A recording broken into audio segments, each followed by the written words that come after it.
Good morning, good afternoon, and good evening from Cambodia. And thank you so much for making your time joining us today. I know that some of you like just starting your day with our webinar, and some probably is finishing your day with us as well. So thank you so much for spending your weekend time joining with us. By the way, my name is Samdi. I'm the head of program at the Center for Khmer Study, which promote research, teaching, and public services in social science, art and humanity in Cambodia and Mekong region.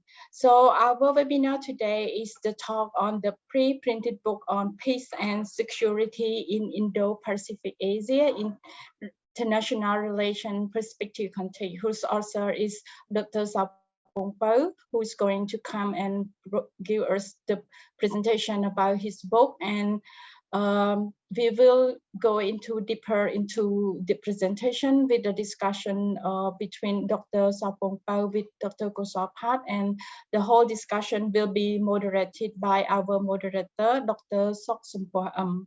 So the presentation and the discussion will take up to 40 minutes, and afterward we will start accepting the question from all our attendees, both on Facebook and also on Zoom as well. And to understand, to know that how you're going to post your question to our speaker and also discussion, I will let you know later. But for now, before getting started, I'm pleased to invite our speaker and discussion and moderator as well to give a brief introduction of yourself to our attendees. So please let's start like from Dr. Sorpong first, like lady first. Thank you. The floor is yours. Thank you so much, Bong Samadi and Jumrip Su, and good morning and good evening, everyone. My name is Sorpong Peou. I'm a recent PhD graduate from University of Hawaii at Manoa, and I'm currently working with the Clinton Health Access Initiative as a senior analyst. I'm pleased to be the moderator today for Professor Sorpong's webinar. Thank you. ជំរាបសួរអ្នកទាំងអស់គ្នាដែលបានចំណាយពេលវេលាថ្ងៃសៅរ៍មកចូលរួមនៅក្នុងការពិភាក្សាជាមួយនឹង Dr. Sorpong Peou ហើយនិងសហការីទាំងអស់ So thank you everyone for sharing your Saturday evening or morning in United States or elsewhere to be part of this book talk conversation. This is a pre-book conversation. My name is Kosopat, an associate professor in the Department of Science at Sorpong College, the City University of New York. I specialize in China relation with Cambodia, Vietnam, and in international relation theory as well. So I'm very honored to be part of this conversation. Thank you. So last but not least, I'm pleased to invite Dr. Sorpong Peou to please give a brief introduction of yourself, and I'm sure that attendees will be really looking forward to know you as well. ជំរាបសួរទាំងអស់គ្នាពី Toronto កាណាដាមកលើម៉ោង 8 កន្លះជាងហើយខ្ញុំសប្បាយចិត្តណាស់ដែលបានមានឱកាសដើម្បីដូរគំនិតយោបល់ជាមួយនឹងអ្នកទាំងអស់គ្នាដែលជាអ្នកសិក្សារៀនសូត្រជាអ្នកបញ្ញវន្តឬក៏ហើយជាមានអ្នកកសែតអ្នកអីខ្ញុំមិនដឹងដែរប៉ុន្តែនេះជាឱកាសមួយដើម្បីដែលធ្វើឲ្យយើងមានពេលដើម្បីដូរគំនិតយោបល់គ្នាពីរឿងសន្តិសុខនិងសន្តិភាពនៅក្នុងពិភពលោកជាពិសេសនៅក្នុងតំបន់អាស៊ីយើងហ្នឹងខ្ញុំបង្រៀនជាភាសាអង់គ្លេសខ្មែរខ្ញុំនិយាយនៅផ្ទះបានធម្មតាដល់និយាយជារឿង academic terms ប៉ំពើបន្តិចពីព្រោះភាសាខ្មែរជាខ្ញុំមិនប្រើប្រាស់ក្នុងការស្រាវជ្រាវក្នុងការសរសេរអីហ្នឹងគឺថាបាទសរសេរជាភាសាខ្មែរហ្នឹងគឺថាជាមានបញ្ហាបន្តិច So maybe just to let us know that the presentation gonna be in English. So for those who watching us on Zoom, if you want to have any question to our speaker and discussion afterwards, please leave your question in the Q&A box so that it's easy for the moderator to pick up your question. And for those who joining us on Facebook Live, please leave your question in the comment box, and we will bring the question to our moderator later. So I'm pleased to give the floor to Dr. Sorpong Peou to do the presentation, and yeah, thank you. So I'm going to talk about this book. It's coming out in a few months, peace and security in Indo-Pacific Asia. Let's make this interaction very, very casual and friendly. You know, I consider myself still as a student of political science. I'm afraid to consider myself an expert on peace and security because I still have a long way to go. And I have been writing on, well, initially Cambodian politics, but later on more on regional and global politics.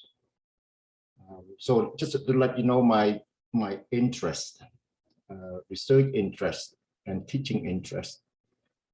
You know, I'm interested in a lot of things, from international global peace and security to global political economy to international law. So I've been teaching a course on international law, but also writing a book on international global criminal justice governance. So I'm interested in issues related to peace and security. It has a lot to do with my background. I've been misunderstood by some scholars because of my position. But you know, as a scholar, you don't write to make people happy. You write based on your conviction, based on your understanding, based on what you consider to be true to yourself. You know. So for me, seeking truth is more important than making myself popular, because we live in a very, very polarized world where there are so many competing interests, competing ideas, competing ideologies. So my work has always been to say something that is evidence-based, empirically testable, rather than assuming things. So I just want to give you that quick introduction about the way I think. You know, and much of what has been written on Cambodia too, from my perspective, tend to be somewhat ideologically driven, or based on what I call moralism and legalism. Bad versus good, bad versus evil. If you commit violence, you are an evil leader. You know, I'm in favor of the argument because I don't like evil. We can look around and see much evil in this world, right? But as a scholar, you need to go beyond that. You know, who is right, who is wrong, who is bad, who is evil. You're trying to understand the logic, the dynamics of peace and security, trying to understand common problems, right? The moment you think about in terms of who is wrong, who is right, you don't look at the structural problem that drives certain behavior, right? So I have to confess that my work has not been always popular because I am, you know, basically from a moral point of view, I agree, but from an empirical, theoretical point of view, I tend to be very skeptical about any moral arguments. I tend to think that if you look at political problems in terms of your moral perspective, you're more likely to end up attacking each other because people tend to think that they are morally superior to others, right? I couldn't think of a better example of this.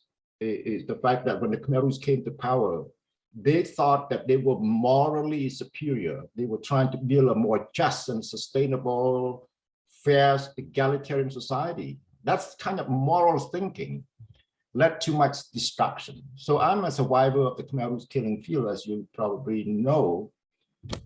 I survived. My father was taken to his execution, and many of my grandparents died during that time, and I hardly survived. I was barely alive during that time because I was sick a lot. So I came from that background. So I started to ask the question like, why is that happen? And one way to really help me understand politics, Cambodian politics initially, is to say that, just because you make moral arguments based on good intentions, do not make you correct. Do not make what you think valid. Moral arguments are very superficial, and we always make moral arguments. Oh, he's the bad guy. He's the bad leader. Right? So the moment for me, when you think like that, your politics, you engage in the politics of what I call it condemnation and demonization. And once you get involved in this politics of condemnation and demonization, you cannot find common solution to your commonly shared problems. So I have always been concerned about this. And that's why my first book, I was concerned about, my first book published by Oxford University Press 20-something years ago. I made an argument that, so oftentimes people with good intentions lead to destruction. So that has always been my theme.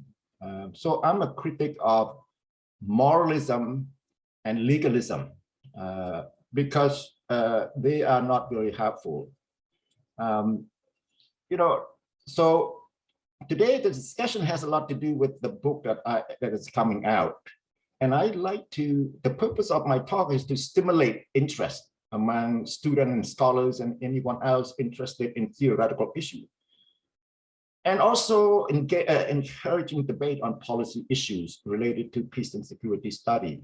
We need to look at things from different perspectives. We cannot just say, okay, my perspective is correct and I don't want to listen to anyone else, because there are some people like that. Some people who are ideologically driven, refusing to listen to anyone else other than their own perspective, thinking that their own perspective is 100% correct. I think that is a flawed assumption. We need to get away from that kind of mentality, that my way or highway. We need to listen to each other. We need to listen and read a lot. The more you read, the less you know, to be honest with you. The more you read, the less you know. And that is the problem. And that's why I always consider myself a student rather than a scholar or an expert. A student is always give himself room for learning, for thinking, listening to others. So we live in a very polarized world, and there are so many theoretical perspectives. So my book is about introducing different theoretical perspectives and shows that none of the theoretical perspective is correct, 100% correct. Each theory has something to say, but does not explain everything in this world. So we need to be exposed. We need to expose ourselves to different theoretical perspectives. And the book, as I will point it out in a moment, covers almost 30 theoretical perspectives. But I also make an effort to develop my way of thinking without saying that I am 100% correct either, right? But all of us have to learn from and listen to others and develop your own arguments without thinking that you are 100% right. Because the moment you think you are 100% right, you are perfect, you stop learning and you cannot take criticism. I'm always happy to take criticism and feedback. Well, as a human being, I don't like to be condemned either, because some people condemn me for taking a position that I do from their moralist perspective. My perspective that I'm trying to develop in this book is called democratic realism. I will explain in a moment, and you can ask more questions about it. But the book focuses on what I call it Indo-Pacific Asia. Okay, so I make the case that Indo-Pacific Asia as a region it's not out of the realist wood, because the rise of China has brought realism back. Political realism explains, especially great power politics, the rise and fall of great powers, and the effects their rivalry has on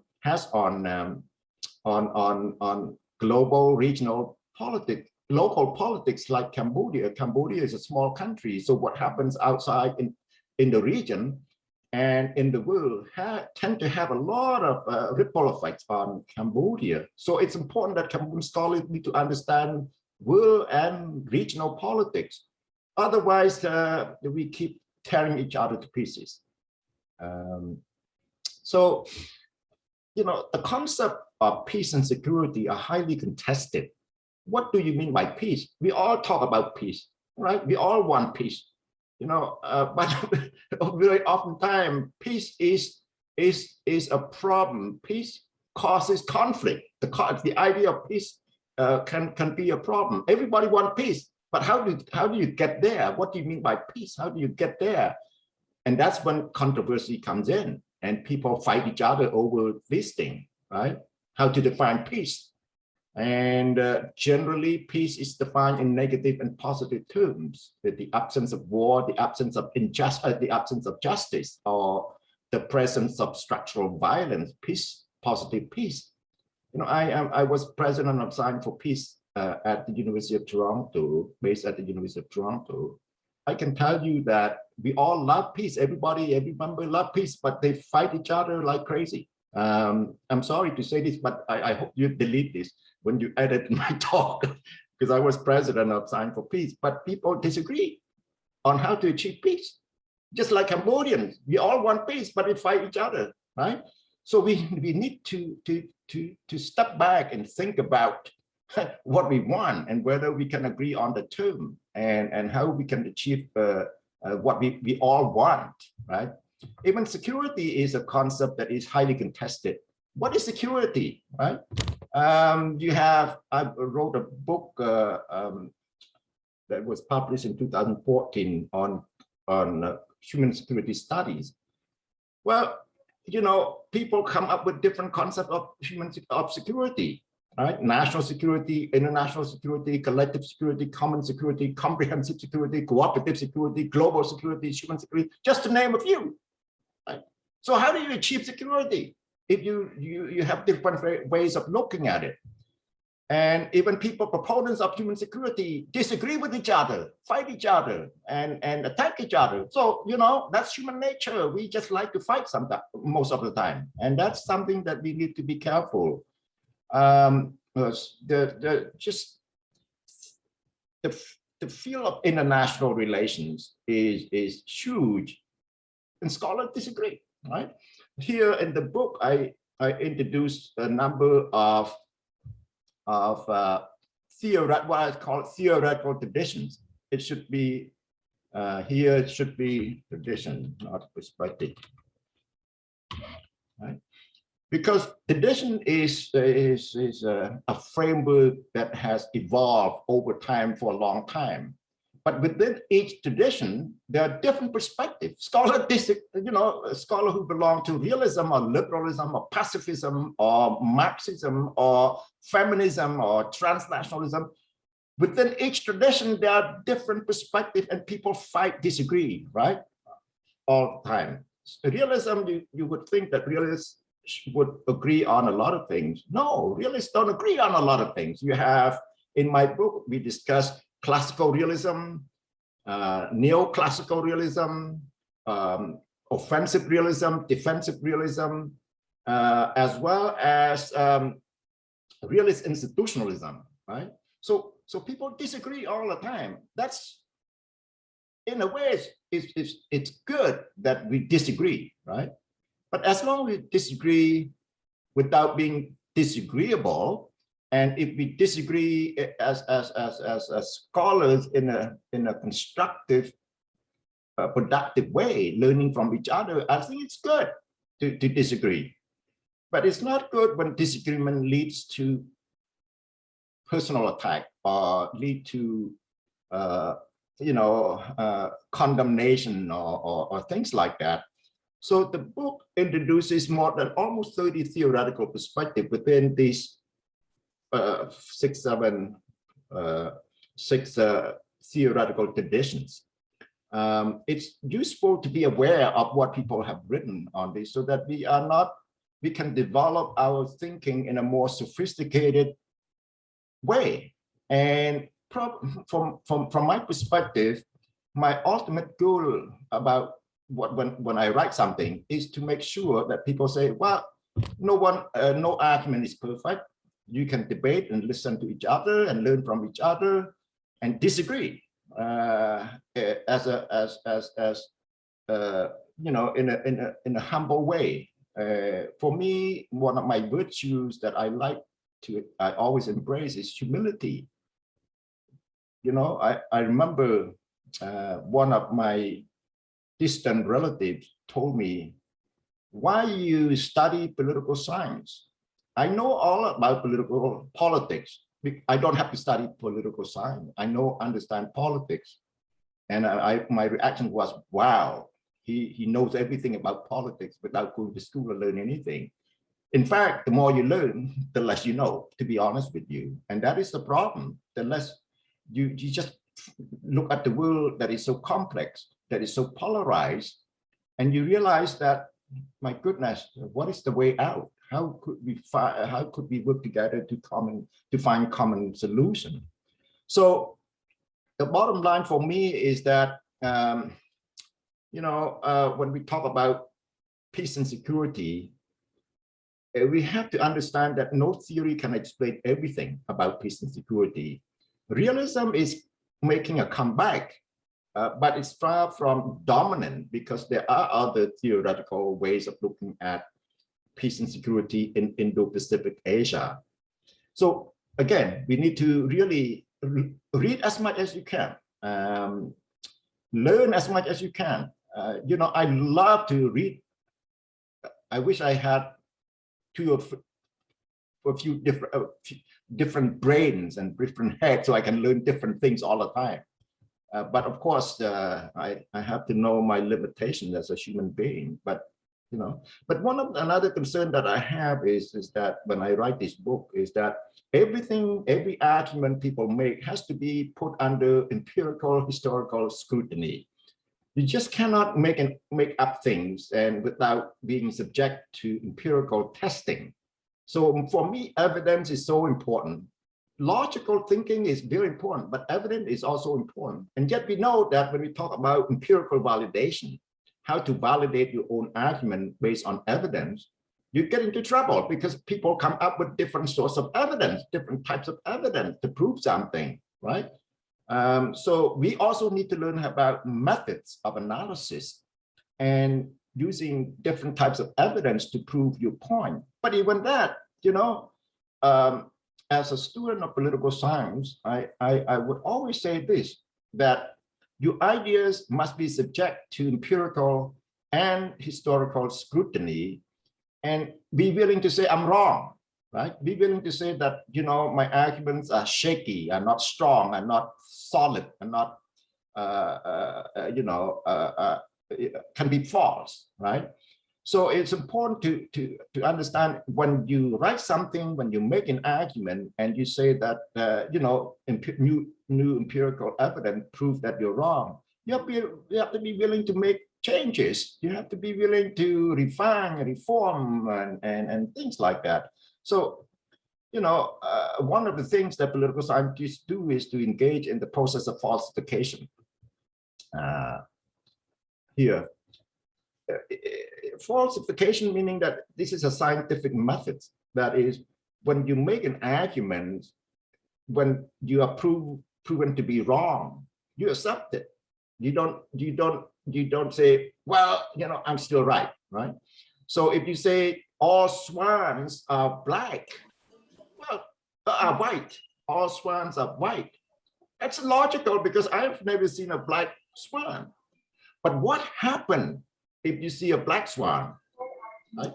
You have to say, oh, my assumption that all swans are black is wrong now because of one new piece of evidence, that is someone happened to see a black swan, right? So you know, in my book, I borrow insight from Albert Einstein. He said, you know, no experimentation can ever prove me wrong, prove me right.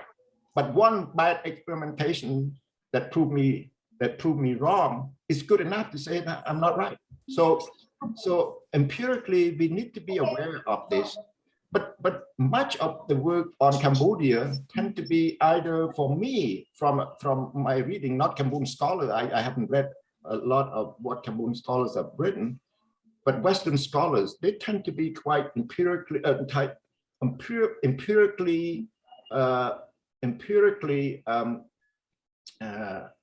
mindless, in the sense that so much empirical evidence, all morally or ideologically driven. So because of the time constraint, I will move on. The reason I wrote this book and I'm interested in regional security, peace and security, has a lot to do with the fact that a lot and more scholars pay attention to Indo-Pacific Asia, right? And Indo-Pacific Asia is my own term. People use the word the Indo-Pacific. I use the word Indo-Pacific Asia to drive the point that Asia is the center of this region. Asia, when I talk about Asia, it includes India, Japan, China in particular. But when you use the word Pacific, Indo-Pacific, United States is a major, probably the most important regional actor in the region. So now, why pay attention to Indo-Pacific Asia? Indo-Pacific Asia has the most great powers, the biggest number of great powers. So we need to understand that this region is going to be the region of the 21st century, in the sense that all the big powers are there, like China, Japan, United States, Russia. So in terms of economic size, GDP size, United States is first, China second, Japan third, Germany, a European country, is fourth, but India is fifth. But this is going to change. India might be moving toward, might become second or third, right? The US, people keep saying that, China will take over, right? So what you are seeing here in terms of economic size, GDP size, is that you have all the big powers in this Indo-Pacific Asia. That's why it's so fascinating to study this region from now on in the 21st century. We need to pay attention. Europe is sleepy, right? There is not, there are real issues, but the main theater when you study peace and security is Indo-Pacific Asia. In terms of military spending, you have all of this power. United States spend huge amount of money every year, followed by China, India, and Russia. So what you have here in this region, you have big large economies, and also you have big state with a lot of military power. So we need really to understand this region better. That's why I hope that Cambodian scholars and students can continue to observe. Because of the time constraint, let me move quickly to here. I think great power politics is going to have a lot of ripple effects on regional politics, local politics as well. Cambodia, I will be talking quickly about it. The rise of China, in my conclusion, I make the case that the rise of China is going to be probably the biggest problem in regional politics. Some scholars view China as peaceful. The rise of China is peaceful. Some other scholars say, no, the rise of China is going to be destabilizing, right? Will lead to some kind of a Cold War.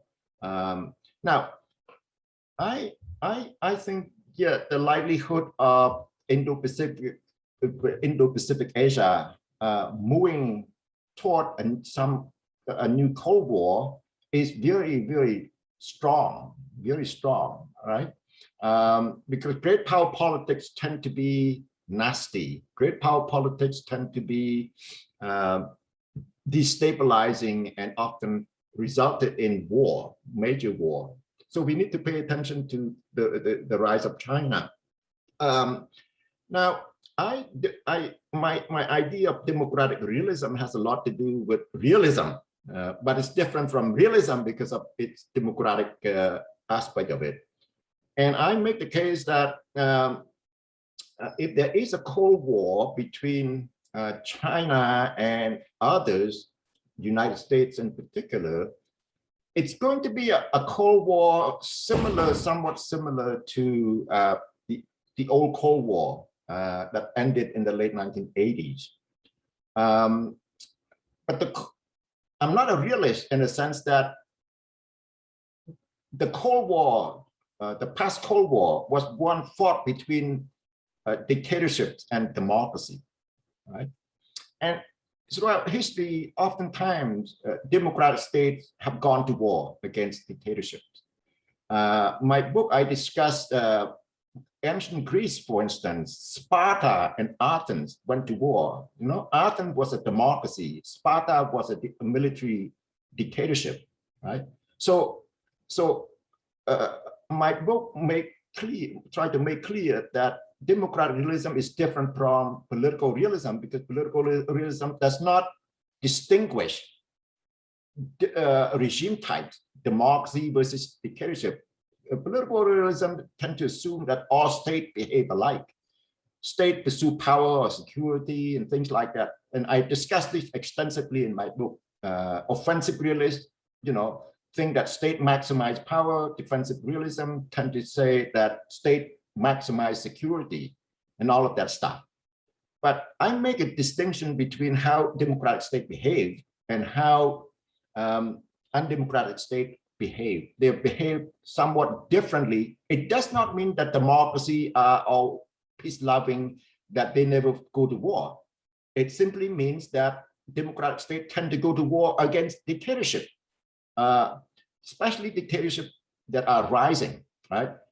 Yeah, if you are a dictatorship and you are willing to submit yourself to the power of a democratic hegemon like Saudi Arabia, there's no conflict. But rising dictatorship, for me, is likely to threaten declining democracy, right?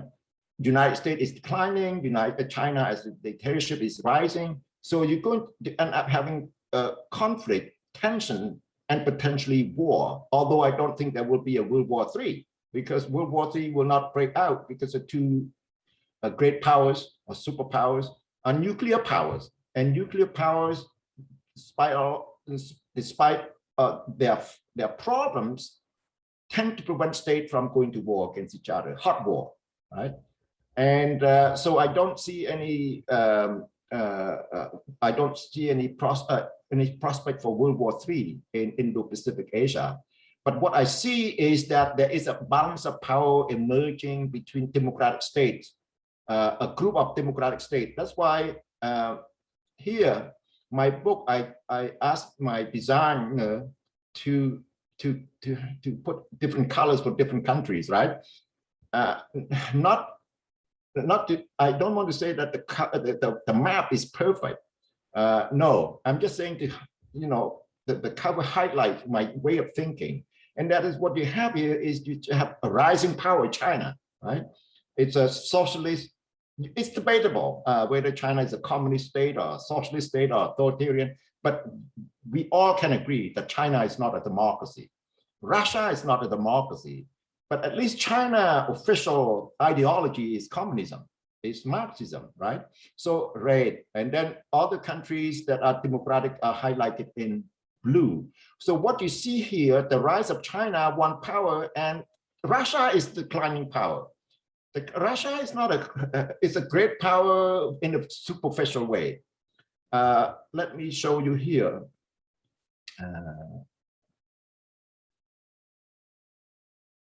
See, just to highlight this point, in terms of GDP size, Russia GDP is smaller than Canada, right? Here is Canada. Right? GDP size, almost $1.3 trillion. Russia, GDP is smaller than Korea, South Korea GDP, right? Here is Russia, right? Here is Korea, South Korea. So Russia is not an economic superpower. Right? smaller than Korea, South Korea, than Canada. And Canada has a population of 33 million people. And you cannot say that Russia is an economic great power. No. So what you see here is that the reason I mentioned here is that of Russia and China forming a military alliance to dominate Indo-Pacific Asia. My point of contention is simple, is that China, even if it's the largest, biggest economy in the world, will not be able to dominate the whole world. Because one of the questions that people often ask is, will China run the world, right? Will China run the world? No, I don't think China will run the world. China is still a lonely great power. China does not have military bases. Try to have something in Cambodia, but there has been a lot of resistance to it, right? But the United States has more than 700 military bases around the world, including Japan, South Korea, and in Southeast Asia. Well, it used to be in the Philippines, but not anymore, but there's some military cooperation. So what you end up seeing here is that you have the big democratic states like India, Australia, United States, Japan here, South Korea here, Taiwan here, surrounding China. So what you're going to see in the 21st century, from my perspective, is that these democratic states will continue to strengthen their ties, their military ties, and align possibly an alliance to contain China, right? Because if China is rising fast and behave aggressively, it's going to threaten democratic state, and democratic state will not stand idly by. Democratic state will try to contain China. Now, in my book, I make the case that if democratic state try to contain China, it should not threaten China. They should not threaten China. That's why my idea of defensive containment, because states tend to respond to threat.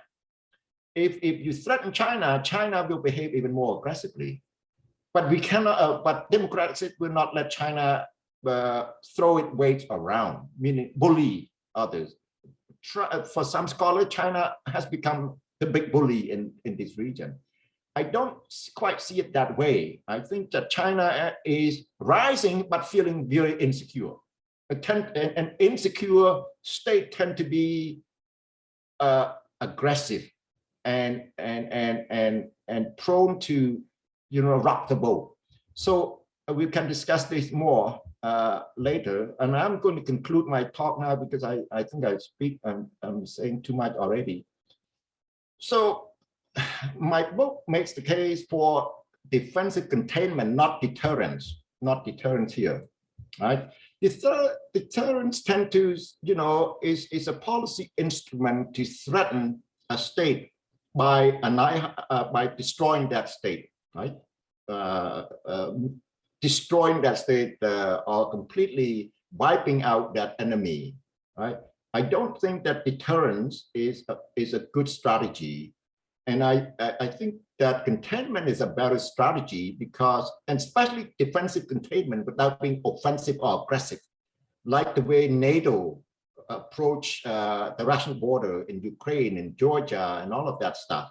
I disagree. I don't support this idea that NATO should behave aggressively trying to contain Russia by getting Ukraine, Georgia, and other countries that share borders with Russia to join NATO or the EU. That's aggressive, and that is not healthy. So that I would call deterrence or offensive containment. And offensive containment is not the way to go when dealing with China. But my book also makes the case that you should not adopt appeasement either. Trying to appease China. China now is so big that it cannot be appeased. You have to contain China, but contain China in a way that does not threaten its national security interests. So what are the policy implications for regional peace in Cambodia? This is where we can have a more discussion. But I would say that the region is not likely to be stable and peaceful and secure to the extent that we want it to be until China become a democracy. Other countries will never accept China being a dictatorial hegemon, controlling, dominating in China. So China has a good policy now in the sense that it wants to create or establish what is known as regional security community. China is taking steps toward that, but I don't think China will be successful as long as China is perceived to be a communist dictatorship. China cannot be the one that take the lead or provide leadership. Now, democratic realism has a lot. It's different from democratic liberalism in the sense that democratic peace, regional community can be created if you have a region where states are democratic states, but one powerful democracy in that region provide leadership. If you look at the European Union, you have Germany and France providing co-leadership. If you look at North America as a security community, you have the United States as the most powerful democratic state in the region. So power matters. That's why it has a lot to do with realism. Realism and democracy go together. They can create what scholars refer to as regional security or peace community, where states don't develop this dependent expectation for peaceful change, that they are not preparing, they're no longer prepared to go to war against each other. Canada, United States, we don't think in terms of preparing for war against each other. We don't. We cross the border, we freely. Canada is still a sovereign state, United States is still a sovereign state, but the two countries respect each other's border. And that's the nature of democratic state. They respect each other's border, they don't plan to go to war against each other. And yet power still matters. United States still the biggest, the dominant power in North America. That includes also Mexico from my perspective. So I hope that the future region will become more peaceful once China becomes a democracy. And once China becomes democracy, China, Japan, and India can play co-leadership role, leading states in the region and build a more stable, peaceful regional security community. So that's how I see it. So for what are the implications for Cambodia? I feel that Cambodia should stay away from great power politics. We got burned when we got involved in great power politics like the 1970, 1980. We got burned. You have a bloody civil war in the first half of the 1970s. Then you have the killing fields, the Khmer Rouge killing field in the second half of the 1970s. Then you have the third Indochina War in the 1980s. If you get involved in great power politics, you're going to get burned. And Cambodia is a small country, cannot go against one superpower or the other. You have to maintain at least a policy of neutrality. But I would also make the case that Cambodia should be friendly to all. Should be friendly to China, should be friendly to the United States, should be friendly to Europe, because we can benefit from those countries. Those countries would not want to bother Cambodia too much. If we stay out of their games, their geostrategic game, if we get involved, we get burned. So stay away from great power politics until there is a sense of regional security community led by China, Japan, and India, and all of that. I don't know when it's going to happen. But this is something that we need to keep in mind, that we must stay away. Okay, so that's my book covers Cambodia a bit, but not too much, because we are small power. Small power is not regarded very highly. You have to be aware of that. So in my official blog, I start to post debates on this issue, debates between such like this month. The question is China's rise peaceful or not unpeaceful? There are different theoretical perspectives to debate by leading scholars, famous scholars. So check out my Facebook to see, learn a little bit, because YouTube, I provide links related to the debate, different debates on global regional issues. Next month, I'm going to post different links regarding the question of whether what will happen when will China rule the world, right? Something like that, but different perspective. And they all are famous scholars. So I post this debate on links, YouTube links, so that people can observe the debate, learn more about what is going on in this world. Life is not simple. Life is complex. Politics is complex. Regional politics is very complicated. So we need to listen to different sides, different theory, different perspective in order to make more informed decisions. So that's what my talk is all about this morning or this evening. So I'm more than happy to answer any question that you may have. Feel free to ask in Cambodian. I can answer in Cambodian as well if you like. No problem. Thank you so much, Professor Sorpong, for your excellent presentations on your book. And we have a few excellent questions that raised by our audience. And we got the first question from our Facebook Live. And I would like to bring that question to you now. So the question reads, based on the mega trends, there will be multipolar system in the future.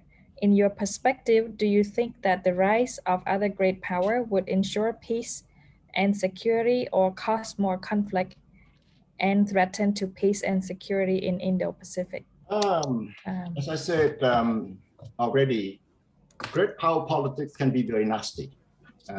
So Indo-Pacific Asia has the largest number of great powers. So we are in a time of very high uncertainty. And my analysis and my prediction is that this region is still prone to conflict among great powers. Russia, China, the United States, Australia, India, Australia to a lesser extent, but India in particular. So India and China have been rivals for a long time, right? But India is a democracy and China is not. And so what you see here is that it's going tension between these two sides, China versus the rest, will be will escalate, right? But my optimism lies in the fact that China may be, now the second largest economy in the world, is not likely to be brave enough to start a war against anyone, right? China, even if it becomes a superpower, it will be a lonely superpower. China does not even have a military base. Trying to do so in Africa, it's going to get a lot of backlash against China. China has been seen by some people as an imperialist power now. So the moment China starts to do something aggressively, China is going to be contained aggressively. So it is, from my perspective, it is in China's best interest not to do anything aggressive. And even when China under threat, it should behave rationally. And I think to some extent, China has done that so far. But you never know. A rising power tend to be ambitious. A rising power tend to be revisionist, trying to change things because it thinks that it can. The problem with China is that China does not have a lot of friends, real friends, true friends. So my prediction is that the region is going to be unstable, but not prone to war. And I don't think that World War III will break out. Okay. That's my argument. Thank you, Lokru. And before we continue on with the questions, I also would like to provide the floor to Professor Kosal for some comments on the presentation as well. And we also have 5 or 6 more questions. So we want to make sure we have enough time to answer everyone's questions. So please, Professor Kosal. Thank you, Dr. Peou, for a very insightful discussions on the security and peace in the Indo-Pacific. I'm going to, in my role, I'm going to provide more constructive criticism and question at the same time. So I'm going to discuss two very important points. The first one is the question of normative claim in this book. Second is the theoretical implication on China relation in the Asia-Pacific in general.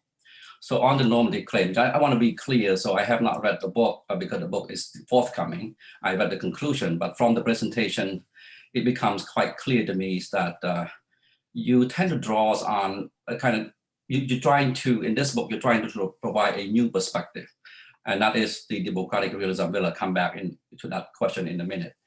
But first of all, in terms of normative claim and in terms of because theory is a system of ideas. So where you get these ideas from to develop a new theory, so-called new theory of democratic realism. So from your presentation, you talk about the Greek, the war between Sparta and Athens, goes back to ancient Europe to draw on the ideas about this idea about theory. So I think that there's a lot of works in the past decades, right? David Kahn's book, East Asia Before the West, 5 Centuries of Trade and Tribute. Zhang Qingqin, a relational theory of world politics. Brantley Womack, Asymmetry in International Relations. And most recently, just published last year, Hendrik Spruit, The World Imagined Collective Beliefs and Political Order in the Sinocentric, Islamic, and Southeast Asian International Society. So what common in this book, in the past 10 years in the field of international relations, is a cultural and historical term to provide a better understanding of Asia in general. And so my criticism of your claim is that you attempt to provide a plural view, plural perspective, to provide a better understanding of Indo-Pacific security and peace. But in an attempt to do that, I think you're still going back to kind of drawing on, myself included, going back to Western idea, kind of a cultural setting, right? Going back to, the Greek philosophy to draw on ideas and to develop this new theories of democratic realism. But in fact, my reading of democratic realism is that you can continue to draw on the same Western IR theory, and that, namely, realism and democratic peace. For example, your discussions of defensive containment is very much similar to defensive realism. And your discussion of the idea that security community has to be built, has to be based on democratic institution in the sense that authoritarian state cannot build international institution or security community. Only democratic state can build a long-lasting security institution. And that is based on empirical fact. For example, you tend to believe that European Union is more durable, more powerful security community because of its democratic values. Versus ASEAN. ASEAN is a bunch of authoritarian state plus 1 or 2 minus. So this security community will not last. And that's sort of the upshot of your claim. Then I think there's another point that I want to raise is that to what extent that these concepts remain, the concept of democratic realism remain rooted in Western philosophy and Western ideas and Western concepts like national interest, democratic peace, democracy do not fight democracy, democratic institution, democracy tend to trust democracy better. And very clear in the last point you said made that China, for a security community to maintain peace and security in the Indo-Pacific, China has to be democratized. And that is almost closer to offensive liberalism to me. And I think in terms of the empirical world, that's almost an argument that the Indo-Pacific security community has to be based on the Quad, right? India, democracy, Japan, United States, and Australia, for example. So I'd like you to discuss that, because in my view, I think that if we want to understand Indo-Pacific properly, I think you and myself included need to kind of liberate ourselves from the kind of, our training, which is pretty much mainstream international relation. And mainstream international relation has moved a lot, as you know, as you described, from diplomatic history in classical realism to the 1980s, 70s, more about materialism and the natural world, right? Try to provide a system that can apply across time and space and cultural setting. And that's lead to my second point. To what extent that your book has not moved away from the Western culture, a particular way of thinking about the world, and not enough into, say China historical history, the world history, or Southeast Asia. To be specific, David Kang's book, you know very well, and Jiang Qingqing, for example, make an argument that intertributary system, you rejected in the book, in the conclusion, basically the arguments that China's central order will not be stable. David Kang said, yes, it will be stabilized. China world order will be more stable than the West, although it lacks the formal institution, formal alliances, the concepts that are very predominant in the West. So you reject that idea. So I want to go back to that idea. To what extent that we tend to focus more on the material, right, and the normative value, in this case, democratic institution, and we tend to ignore that authoritarian state cannot do well because they lack democratic value. I think that's a normative claim in this book. And so, to be specific, for example, China tend to focus more on relation instead of rationality, right? Harmonious society instead of democratic value, relation instead of national interest, right? Shared interest instead of national interest. And so, to what extent I think that the kind of cultural historical turn should be more emphasized. And I think you should engage more in this sort of cultural historical turn. And I think in this book I have not read the whole book, so I may not do justice to that. But I think you should, I'd like to your respond to this sort of theoretical and normative question. On a final note, I think my reading of Amitabh Acharya's security community is that the requirement for a security community, it doesn't have to be democratic.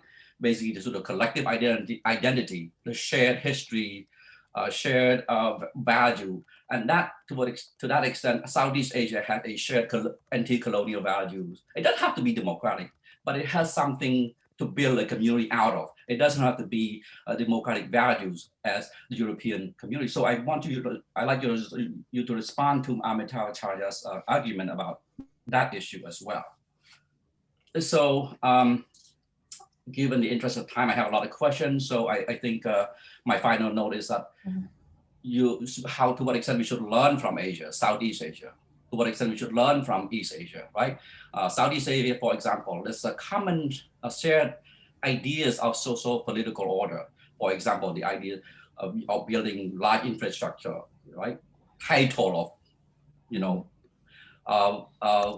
now we build, Southeast Asian leaders build skyscraper infrastructure, right? To legitimate themselves. So there's a sense of shared identity, shared ideas of social political order between China and Southeast Asian state. So to what extent does your book kind of neglect that kind of aspect of relationship and the shared idea of a social and political institution? That's all. Thank you. Thank you, Professor Kosal, for your for your contributions to this. Professor Sorpong, please, I would. Yes, my short answer to your questions: read the book, buy a copy and read it, because I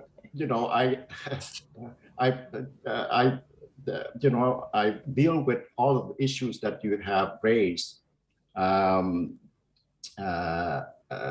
No, I can confess that my theoretical orientation is based on theory of international relations, which is pure Eurocentric, right? But that does not mean that, in my book, I also include Asian thinking, like Sun Tzu, like, these Indian strategists in the, during the BC period. They all were realists as well. You don't think that Asians share the same identity. There have been wars in Asia, Chinese imperialism even before the discovery of, before Columbus' discovery of North America. China pursuing imperialist policy. Read the book, because the book discussed in the section on realism, how China sent hundreds and thousands of warships to other parts of the world, trying to exploit and take advantage of others. So to make the case that China has never been an imperialist power is flatly wrong, empirically wrong. That Asian countries share a common identity. Overlook the fact that Japan invaded China in 95 or something like that, attacking Korea and China. Look at the region. There have been so many wars. If Asians share an identity, if the Sino-centric world order is stable, prove me wrong, because we have had many wars. Now look at China and Vietnam alone, right? The two countries have the same ideology, but China is leaning toward the United States to have the US protect Vietnam. So the question of Asian regionalism and identity, which I discuss extensively, even from a social constructivist perspective, read the chapter, the part on critical perspective or critical tradition. I look at, what Asian scholars talk about Asian regionalism. That's normative without sufficient empirical evidence to support it.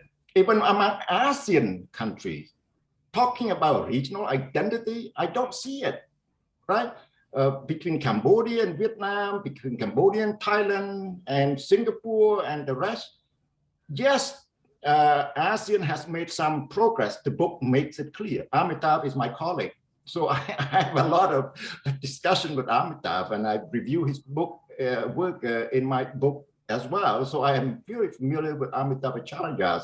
But I think Amitabh Acharya is wrong in the sense that when you talk about there is no need for democracy to build a regional identity.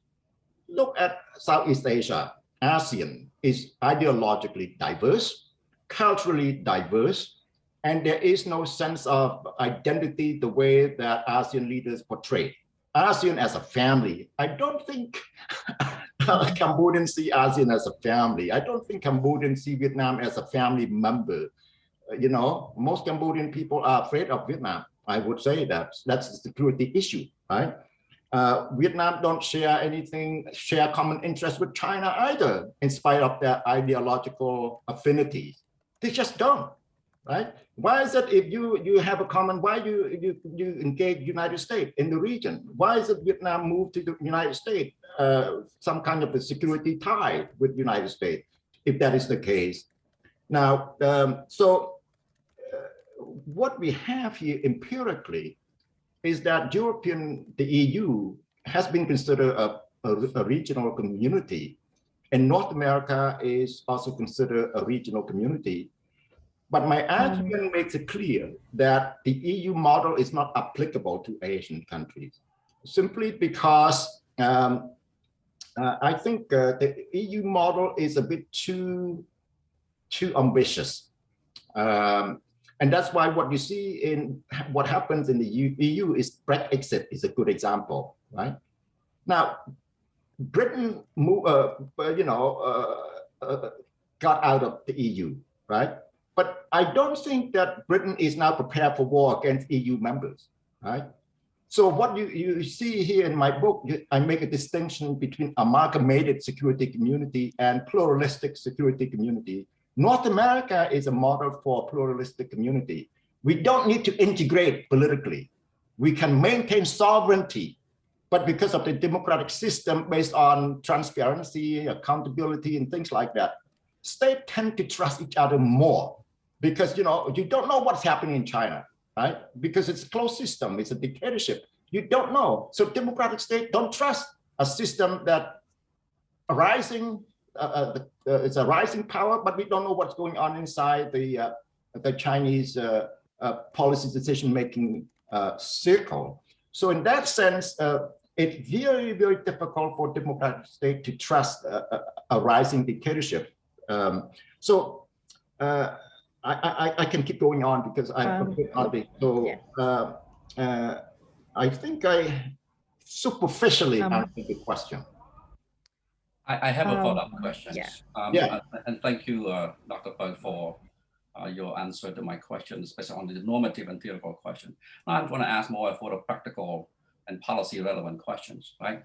So when we talk about stability, we're not talking about the absence of conflict, right?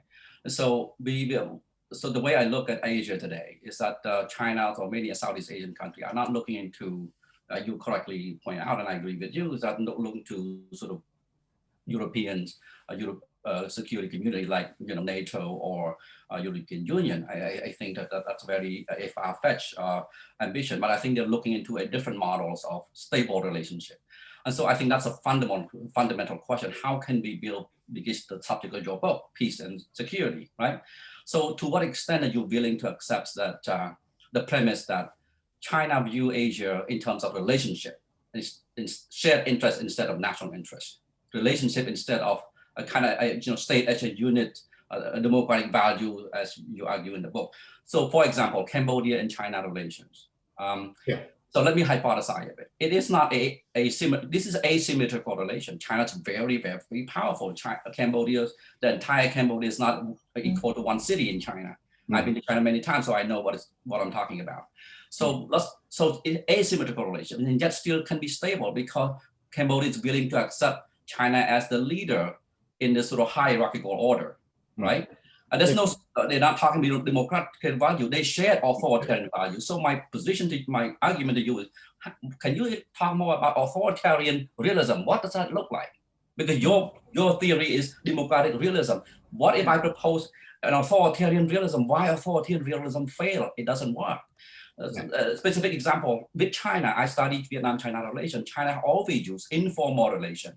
During the war against the United States, of course, the material aid, massive Chinese aid to Vietnam, but at the same time, little did the West realize that there was competition between the Soviet Union and China, trying to control Vietnam. I published a great deal on that. I don't need to, my point is that China wants to be a better socialist allies and neighbor than the Soviet Union was to Vietnam. I think China is doing the same thing to a lot of Asian countries, using economic and different ways of governance, and that's authoritarian governance in a way to sort of provide stability in terms of infrastructure development, and yet holding politically, one China, one party state. So going back to make it very brief. So what would authoritarian realism look like to you? First, I think this is a very good question, but it's also an easy answer for me.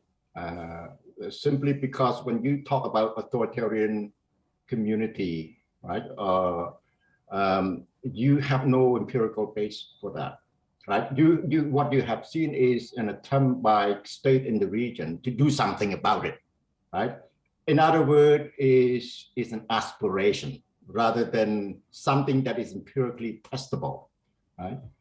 An aspiration, and my other words that I have written on this is that as Asia has come a long way, ASEAN has come a long way, in spite of the fact that they're not democratic states. They have tried to aspire to be a community, security community, political security community, and that's progress, right?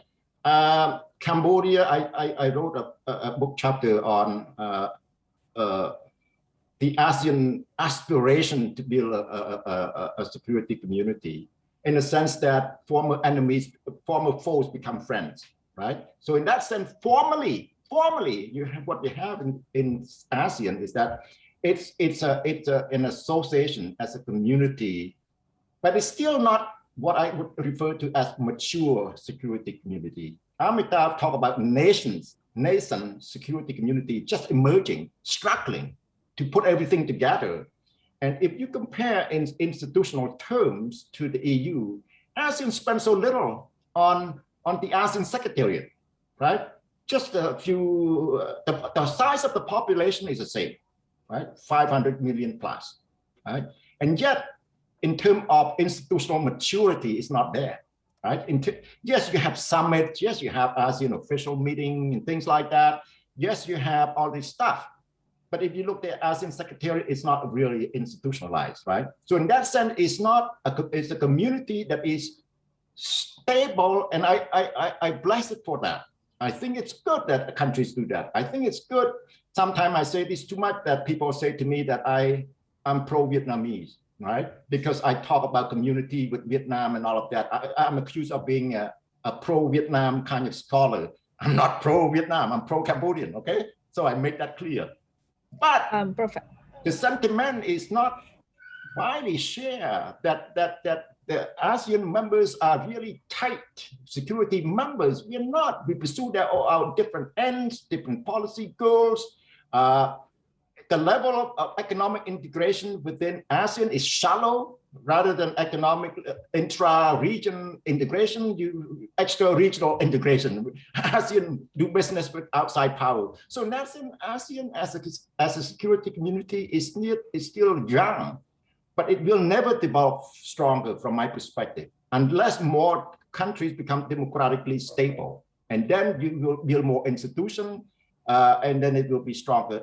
But saying that, I think the EU model is too ambitious. The North American model is more, I'm not saying that you have to adopt the North American model. I think that what I'm saying is there is an empirical evidence to prove that you don't need to give up your sovereignty like the EU members in order to build a security community. You can maintain it. But one of the criteria or indicators for security community is that you have to demilitarize your borders. There is no hostility along the border, right? You look at Thailand and Cambodia, you look at Vietnam and Cambodia, right? That's a good example. We still have a lot of unresolved border dispute. So to call that a security community is not compelling to me, right? We have border clashes in the early 1910s. So we have a lot of issues. So a security community is one where states share borders, but unmilitarized. States don't prepare to go to war. But look at Asian, look at ASEAN, look at ASEAN members, military build up. Look at our country spend a lot of money on defense. I can keep going on, but one last point, just one last point I know. Look at Vietnam and China, right? Authoritarian state. Cambodia, an authoritarian state, I would say, moving close to China. Is it because Cambodia really like China? I don't think so. It's about not relation, it's about geopolitics. It's about regime insecurity. It's about regime that is not secure, moving forward to what is a country that is rising, hoping that the country will protect it. It's more about regime interest rather than national interest. It's more about personal interest, leadership security, hoping that China will protect it because China is the big kid on the block. So China can protect that regime. So you look more structurally. You look not simply relationally. You look at in terms of structure, in terms of security dynamic. You know why Cambodia is moving close to China, right? Why is it that another authoritarian state moving away from China? So there is no pattern that authoritarian state can build a stable security community. Relating to the last point that you just made on we have a few excellent questions, actually a list of questions, but given the interest of time, I'm only selecting a few questions. So the question is, when you say the rise of China is the problem in the region, when the US emerges in the region long ago, that was not the problem. In this instant, would you consider yourself as a Western scholar? As such, how this shapes your understanding of peace and security theoretical positions in this region? Very good question. Very good question. All questions are good. Make me think. That's why I enjoy listening to questions and critics and criticism. That's fine, as long as you don't get involved in the politics of dehumanization. That's all I care. You know, I consider myself Asian and Western, right? Because I grew up here and not grew up here. I grew up in Cambodia, basically.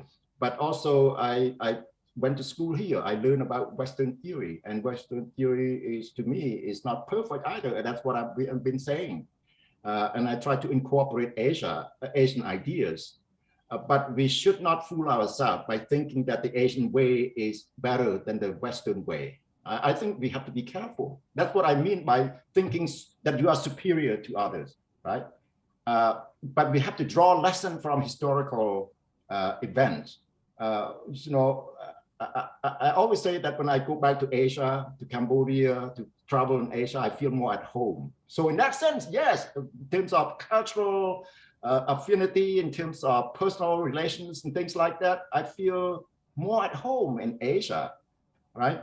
But that does not make me say something that is not empirically defensible, right? To say that Asians love each other, that the Chinese Sino-centric world order is stable, that China has never pursued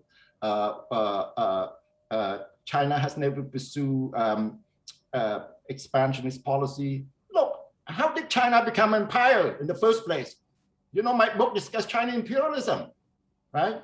Look how China, when it was rising, sent warship, thousands of ships to overseas. And now China is doing the same in Africa and Southeast Asia. Now the question is how it's successful.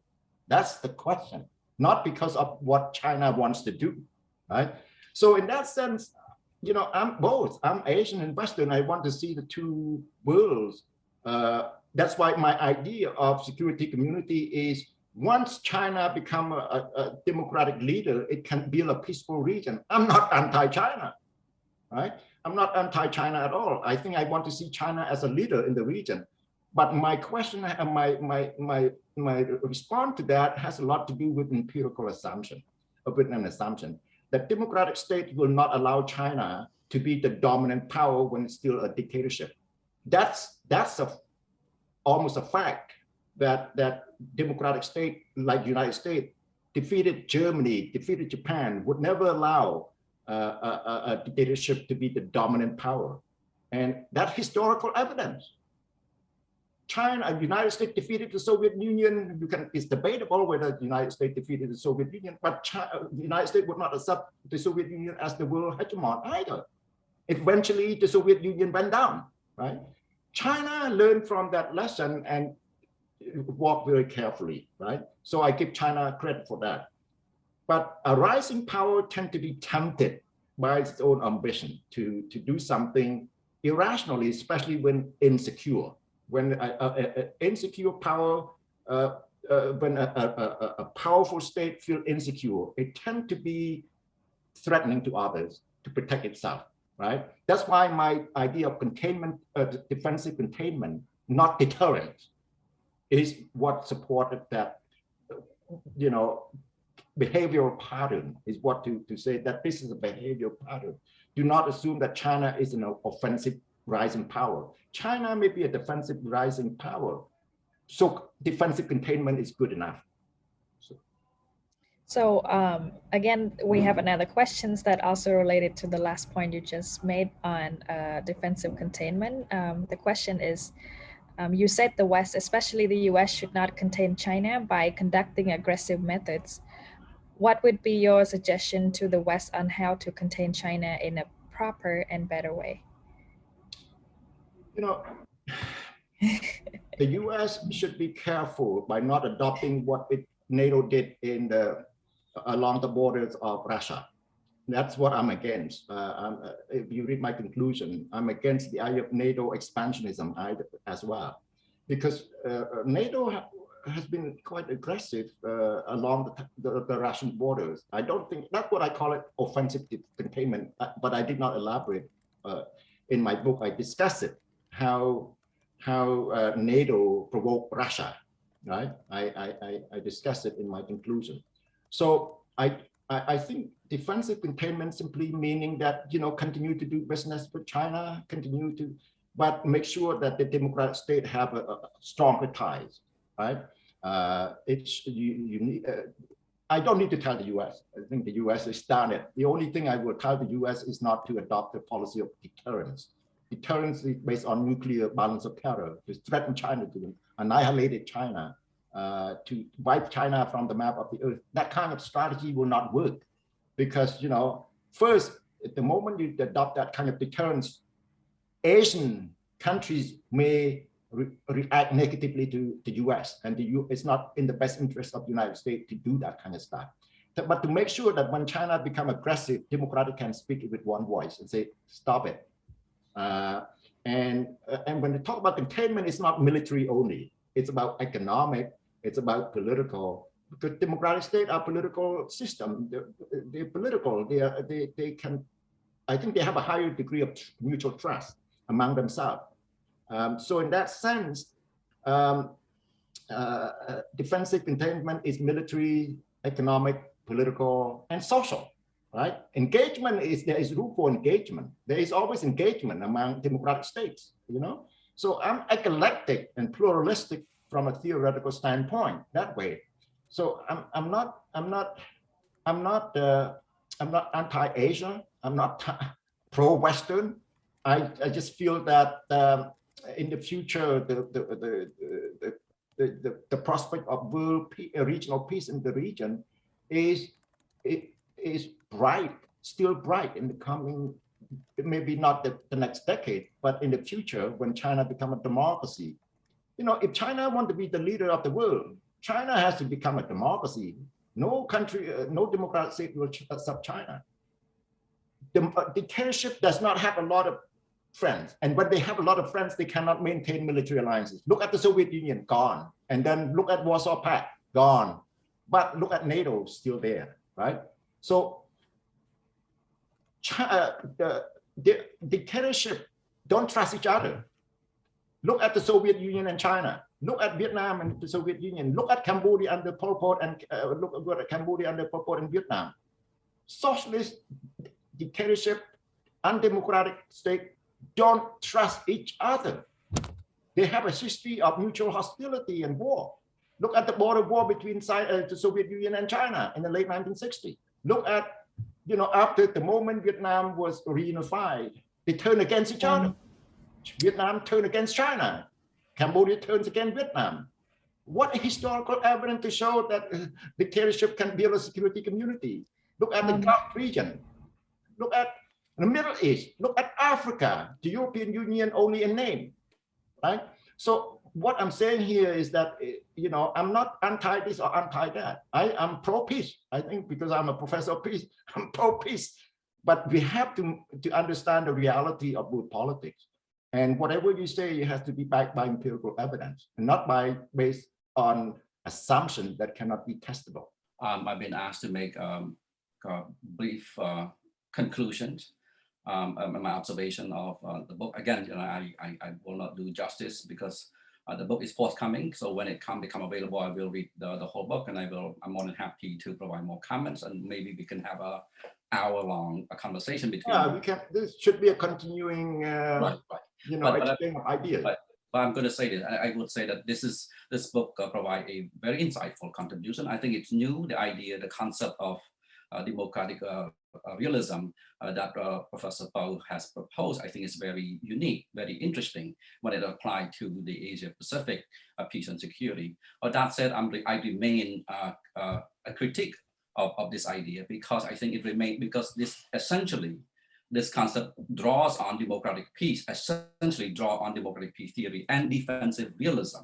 So to me, I think it remains deeply rooted in mainstream IR theory and not very, although you attempt, perhaps you have done so in your book, because I haven't read the book, to include the historical international relation in Asia, in East Asia and Southeast Asia. We cannot assume that the Confucius world and the Indic world are the same. So we have two civilizational debates here that I think that need to be included, because there's so many interesting scholarship in the past decade, as I mentioned early on, from David Kang to Yang Qing to Henry Sprout and Brantley Womack, to mention a few. So these latest work actually have an attempted to draw on the world history that include East Asia and Southeast Asian historical international relation, basically a historical and cultural turn. I'm sure you've done so in the book.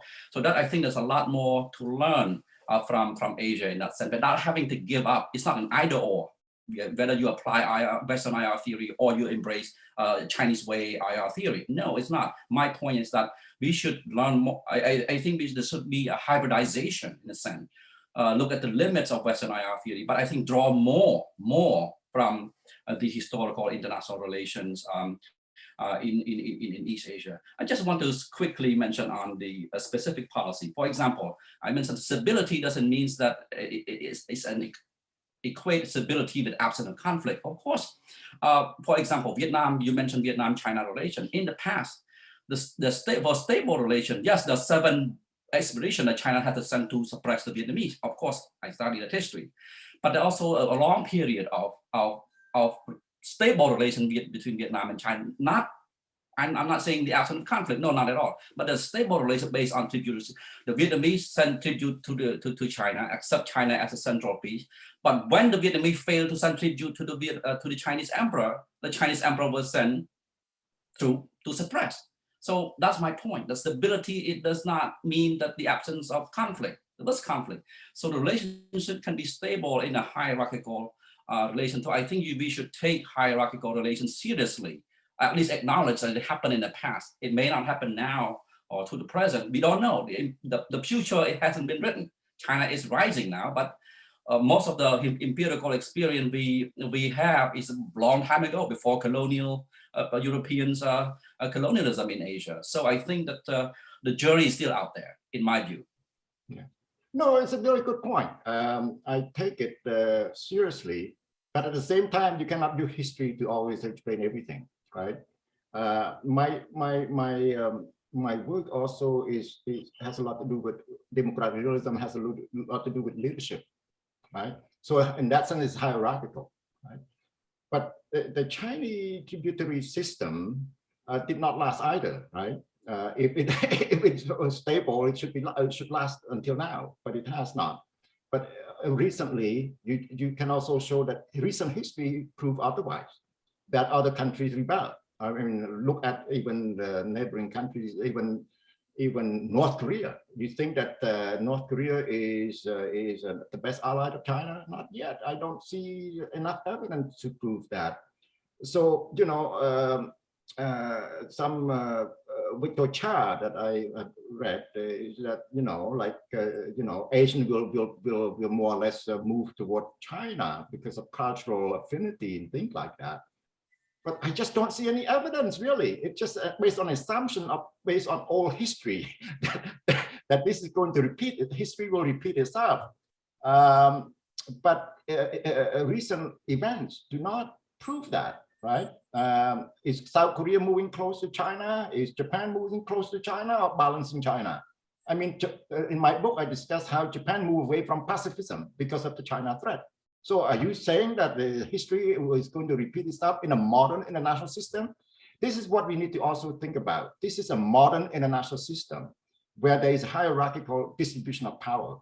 So in that sense, maybe at the time, China was so powerful that countries found it futile to resist China.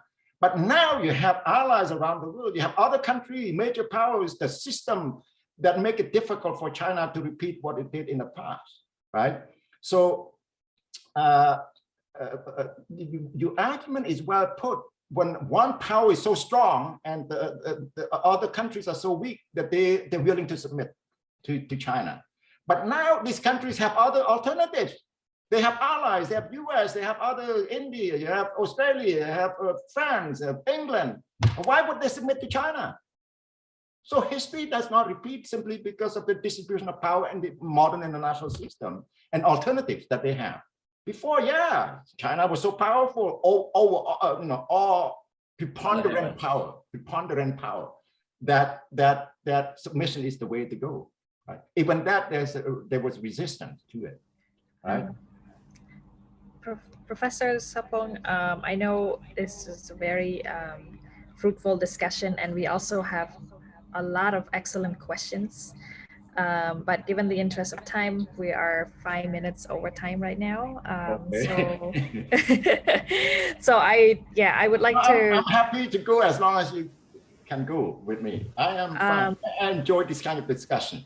Yes, I'm willing to stay a bit longer as well. So to allow audience to have some questions. So I would like to turn this floor to Bong Samedi to see if our audience would like to stay a few minutes longer. Yeah, if all the attendee, if you think that we can like expand it a bit longer, please just give us a sign, like raise your hand, so that we know that we can maybe pick up 1 or 2 more questions, and then we can close. Yeah. Okay, so we see a number of raised hand already, so I think we can pick up like 1 or 2 questions more before closing our webinar. Thank you. So we have another great questions which related to your the point you made in your presentation, Professor Sorpong. on the point where you mentioned that Cambodia should stay out of great power politics, but remain friendly to the great powers like China or US. So the question is, neutralism policy did not work for Cambodia during the Cold War. Now the rise of China raises a concern over the power competition among the superpower in the region. How does Cambodia position herself to avoid regional risk politically and economically? I think both Professor Kosal and you can Excellent add to that. question. Yeah. Excellent question. That's why I enjoy this discussion so much. The participants are very smart and raise a lot of, all the questions are smart. You know, in terms of staying away from the great power game in political, economic, and social terms, is that politically, once you are moved to a particular great power, you become politically subservient, or you can call it a political satellite, a satellite state, right? You know, but you have to be careful in terms of being so dependent on one power. You become a satellite and you become a dependent state, and that is not good for you, especially political leaders. Once you do that, you provoke the other powers. You increase resistance among people or party or political groups that are not that are supported by other powers, right? During the Cold War, you know, Cambodia was so divided because one went to China for half, one went to the Soviet Union for half, one group went to the US for half. The country is forever divided, right? So politically, you don't want to risk yourself by becoming vulnerable, by subjecting yourself to one power that dominates you, that tell you, the boss, tell you what to do, because otherwise you will not get the support. So it's dangerous politically to be in one power orbit, right? It's dangerous. Economically, it's another problem, right? During the Cold War, the Khmer Rouge got support from China. Did Cambodia economically prosper? That's the question. Now, the Chinese model, I'm looking at the Chinese model of economic development, especially this idea of illiberal, the Beijing consensus, right? I'm looking at it now.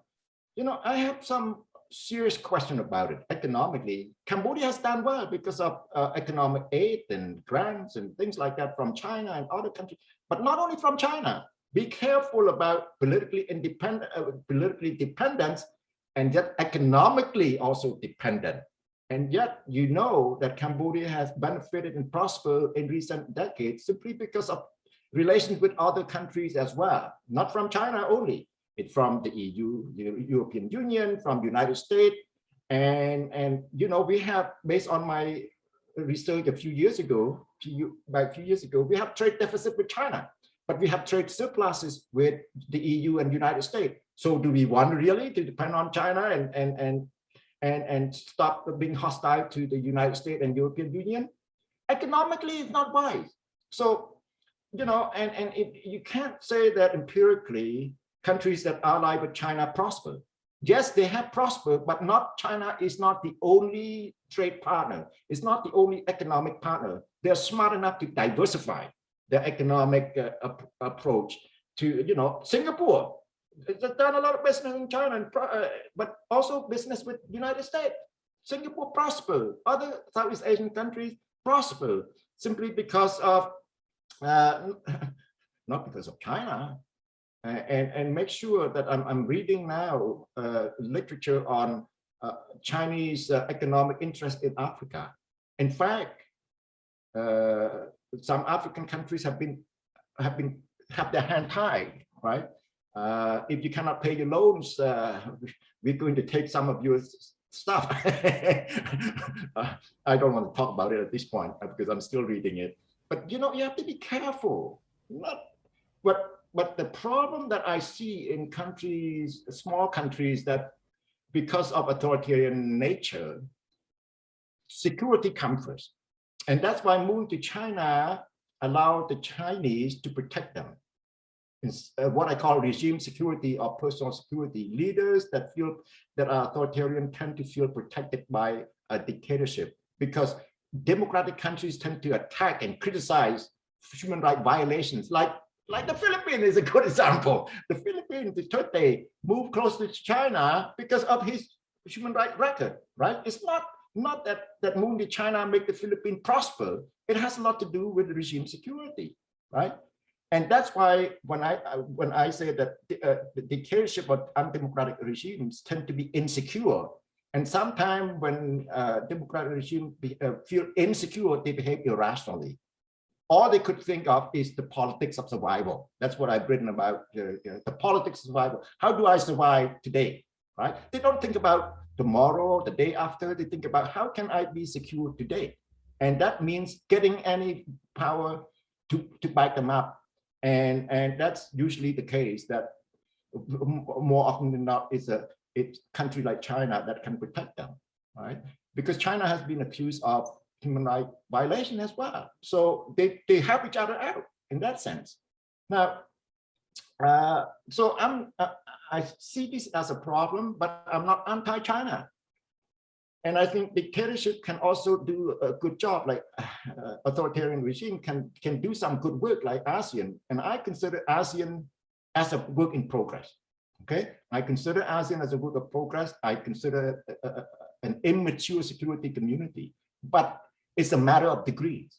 It's a matter of maturity, is a matter of degree. You either young, grow old, grow mature, and that's the way it is. So I'm not saying one or the other. For me, it's about, I always like to ask this question, the extent to which. Always have to ask that question. It's not either or. You have to ask the question, the extent to which, right? To what degree, right? Stop asking the question regarding either or, west or east, but the extent to which. Professor Kusal, do you have anything to add to Professor Sorpong's point on these questions? Please, we have a couple more minutes. Yes. So I agree with Professor Peou's focus on being multi-directional in terms of Cambodian foreign policy, avoid being overly dependent on a great power, in this case, China, obviously. But I'd like to emphasize a few other points. I think Cambodia is, no question, that's obvious, Cambodia is a small country in this hierarchical order, already a hierarchical order in Asia alone, not to mention the United States. China, Japan, South Korea, Vietnam, Indonesia, these are sort of growing middle powers, right? They're middle powers. And Cambodia is at the bottom of that small state, of course, many more small states in Asia. And so we already live in a hierarchical order, even in Indo-Pacific region. So I want to highlight shared interest. I think Cambodia should think about shared interest, not just national interest. Now, this is, I want to avoid the sort of international relations jargon, but shared interest also include national interest, right? Also include national interest, because we live in a region of Southeast Asia, we kind of interdependent, more and more interdependent economically, politically, social, culturally, and so forth. I can elaborate another hour on this concept, but I think Cambodia, to be practical, Cambodia have to be smart. Well, smart become a buzzword now, but how can be a smart country? Now I want to draw on what my own research, right? North Vietnam during the Vietnam War, North Vietnam, not Vietnam today, just North Vietnam, was a very small, impoverished country, right? Just because of the geopolitical position, like a beautiful girl in the region during the war. So you have the Soviet and the Chinese are competing for influence over North Vietnam. North Vietnam create, now we know based on archival evidence that they're pro-China faction, the pro-Soviet faction within the Communist parties of Vietnam, at the time the Workers' parties. And so I think this is not, I think it's quite relevant to Cambodia. It's not a bad idea. I'm not giving a suggestion in some way. I think that if in Cambodia today, if there are pro-US and then pro-China or pro-Japan, I think it's not a bad idea, because it's allow political debate and shape Cambodia foreign policy to be multi-directional, because I think it's a healthy thing to have different factions that influence the paramount leader, and in this case, Prime Minister Hun Sen, who basically has power to decide pretty much everything domestically and in terms of foreign policy. So my point is it's not to have a multi-directional foreign policy. It means that you have to have internal deliberation about Cambodia foreign policy. And that means allow debate, maybe pro-China, Americans' affection within decision-making process. It's not a bad idea.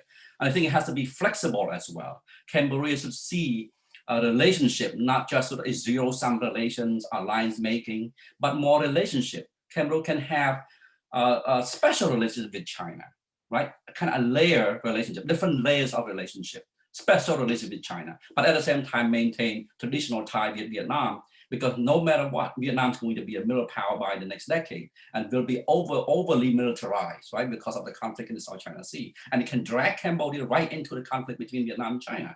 Given the history, we know all that. So in terms of time, I'm not going to go too much on. So flexible, smart in the sense that multi-directional, but how do you have a multi-directional policy? You have to have domestic debate, domestic input that may be pro-China, pro-United States, pro-Japan, pro-European Union within the decision-making process. But I think that Cambodia foreign policy today still is sort of a kind of the great man's, according to the great man, one prime minister has overwhelming power, but I think they have begun to take inputs from professional, from scholar, but I think it's just a beginning. I think it's a good start. So I'm going to end here. Thank you. Just one quick response. What you say has validated everything I've said.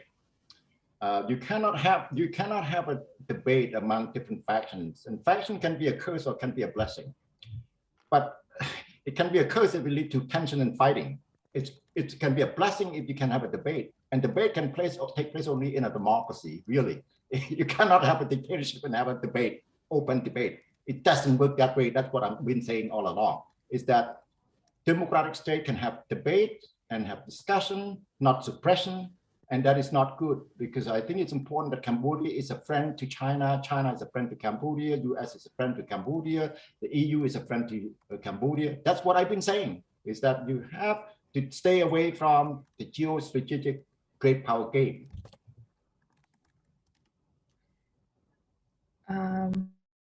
Thank you so much to both Professor Sorpong and Professor Kosal for a very excellent discussion and for engaging with our audience questions.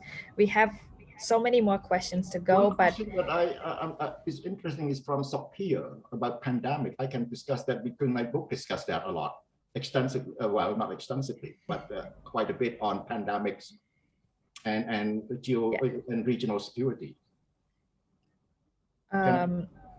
Yeah, maybe 2 minutes, because we are like 20 minutes over. You know, I like to discuss just about everything. Pandemic, to make the long story short, the pandemic, COVID-19, has to some extent created a lot of suspicion about China, right? So pandemic can become a policy instrument of a power, in a sense that I talk about Sparta and Athens as well. It can shape geopolitics in the sense that Athens lost the war to Sparta simply because part of it, or largely because of the pandemic that killed 1/3 of the Athenian population, 1/3, and killing the leader of Athens. And as a result, you know, that contributed to the war outcome, right? The defeat of Athens. So the same pandemic can be used as a policy instrument to maximize power or security by spreading it. So China, other countries have to be careful about pandemic. You don't want to, it can shape balance of power politics as well, because pandemic can kill military personnel, it can rock regimes. If the population died, it will lead to new security dynamics. So I think, you know, I'm not sure about Cambodia now, but countries in the region have been suspicious. In fact, in North America, we've been very suspicious of China. So terrorists can also use this if it can advance its medical technology. So pandemic, I would say, become a non-traditional security issue, but also can also influence geopolitics as well, can also shape the way great powers interact or treat each other or regard each other. So, you know, China has to be careful about you know, being too defensive. By if China allowed an independent investigation into this origin of COVID-19, I think it would put China in a more brighter light. But as it is, you know, China has done this charm offensive by sending vaccines to other countries, you know. But once people discover that it comes from China, you know, you can say, on the one hand, I spread this virus. On the other hand, I try to be the nice guy trying to save the world. That will be problematic to other countries. So we have to watch out, because it's still unfolding. We don't know yet. But I know from my research that the pandemic can shape geopolitics as well. Thank you again to our panelists for staying over time to answering the questions, also to our audiences for staying over time to engage in this discussion. And if you have any more questions, please feel free to reach Professor Sorpong where his email provided in the chat box. And for now, I would like to turn the floor to Bong Samedi to wrap this up. Thank you so much. Thank you so much, Sampur, and thank you so much for the speaker and also our discussion. And I can see that the discussion, if we continue, we can like continue for hours. And so, as Sampur mentioned, if you have more follow-up questions that you want to our speaker to address more, please reach out to him, as I already passed the email address in our chat box. And also, like, today's webinar gonna be the last webinar in June, but we're gonna have more webinar coming in July as well. And we will have one workshop regarding to reading ethnography and conducting anthropological research, which I just post the link on our chat box. So if you're interested to attend this today's workshop, please click on the link, and you can also just follow the instruction. So at the end, I just would like to thank you, all of you who joining us on Zoom, who stay up late, and also those who's also using the different time zone that starting your morning with our webinar and joining very actively in the discussion with a lot of questions. And I'm sorry, with the limited of time, we could not really address all the questions. And thank you for those who joining us on Facebook Live as well, who also send a lot of questions to us as well. And last but not least, I would be really appreciate if you, at the end of the webinar, when you click on leaving the webinar, you will see the feedback form. You can provide us like some comment regarding to how we organize the webinar, or if there are any other topic in the future that you would like CKA to cover in the future webinar, please feel free to let us know. And thank you so much. And I hope you have a great day and great evening for all of you who joining us today, and for the weekend as well. And stay safe during this pandemic. Thank you so much. Have a nice evening. Thank you.